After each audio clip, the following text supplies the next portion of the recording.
Hello, and welcome to Owlvideogaming. This is episode 11, hurrah, I've made it past the 10 episode mark, and today I'll be talking about the Nintendo Entertainment System, abbreviated as the NES.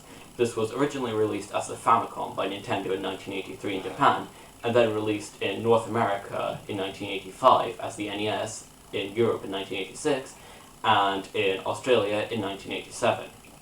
It became the best-selling video game console of its time and single-handedly revived the video game market after the video game crash of 1983, brought on partially by Atari. It brought us some of the greatest video game franchises of all time that are still going today, such as Super Mario Bros., Final Fantasy, and Mega Man. Its success came at a price to third-party developers, however, as Nintendo, to avoid failing like Atari did, introduced several restrictions to third-party developers. For example, they had to buy a license to develop games for the NES, their games had to be approved by Nintendo before release, and they could only release a limited number of games every year.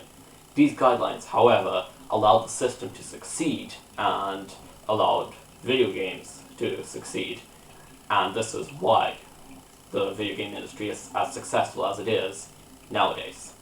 So, without further ado, onto the console. So, this is the NES, with a standard controller, the Zap add-on, and a game cartridge. Now, it's pretty plain compared to the Atari 2600, with just a power and reset button on the front, and two controller ports. It has its jacks for the power and video at the back, and the cartridge slot is here. Now, the standard controller. So, compared to modern consoles and their controllers, this may seem featureless, but this was very innovative at the time. The D-pad, first seen on Nintendo's Donkey Kong Game & Watch game, was so innovative and well received that Nintendo patented it and used it on the NES controller. It has two action buttons, A and B, which was also new. While there had been controllers with multiple buttons before, the buttons were really all the same and they were used for the same function. While on the NES, the A and B buttons were clearly distinguished and were often used for different functions. It also has a select button and a start button. It's not the first console to have a start button to pause games, but it's the first where it was extensively used. Now, the controller, I think, feels very good to play with. It's very responsive, and a lot of effort was put into it. Well, nowadays, since the D-pad isn't used that much on the controller, it's sometimes overlooked. So, the zapper. A quick word of advice: these don't work with modern televisions. It's a light gun, and when you played a light gun game, when you fired, the screen momentarily went black, with white shapes representing the targets that you can hit.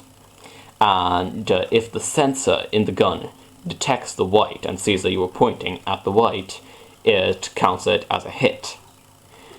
But that only worked with older televisions, and doesn't work with new ones.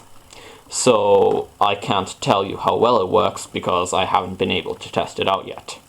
I am planning on getting an old television eventually.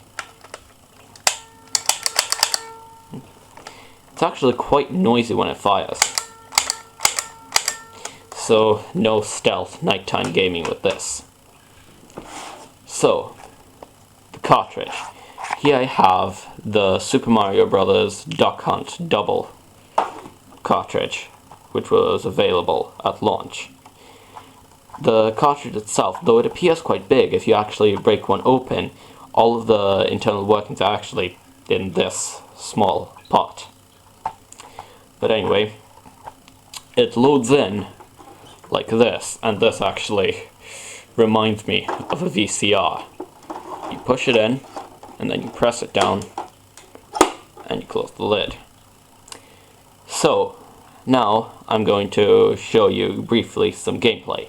So, here we go. So here we are, the Super Mario Bros. Duck Hunt cartridge. So, I'm not going to be playing Duck Hunt because the light gun won't work. So, Super Mario Bros. go.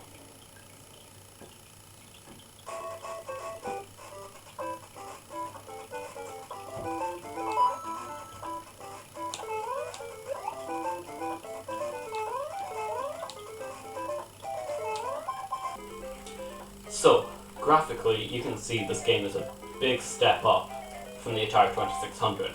Also, gameplay-wise, there's a lot more going on.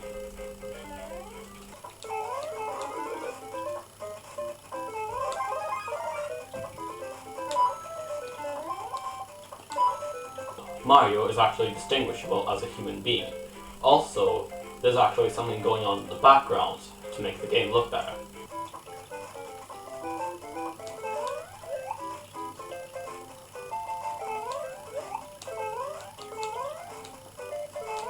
There's power-ups, there's variety in the gameplay.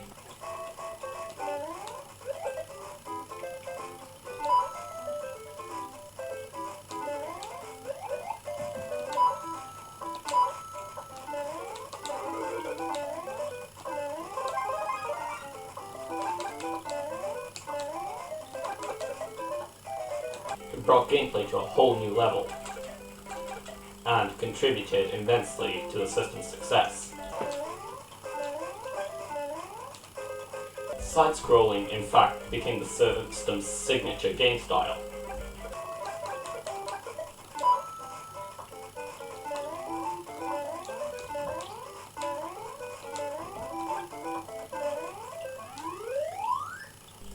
So, that's it.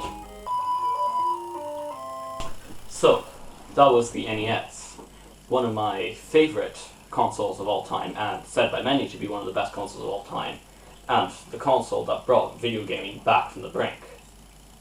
So next time, I'll be talking about the NES's first great competitor, and the rise of Sega, Nintendo's greatest competitor when Nintendo was at its height. So, thanks for watching, like and subscribe if you feel like it, and goodbye.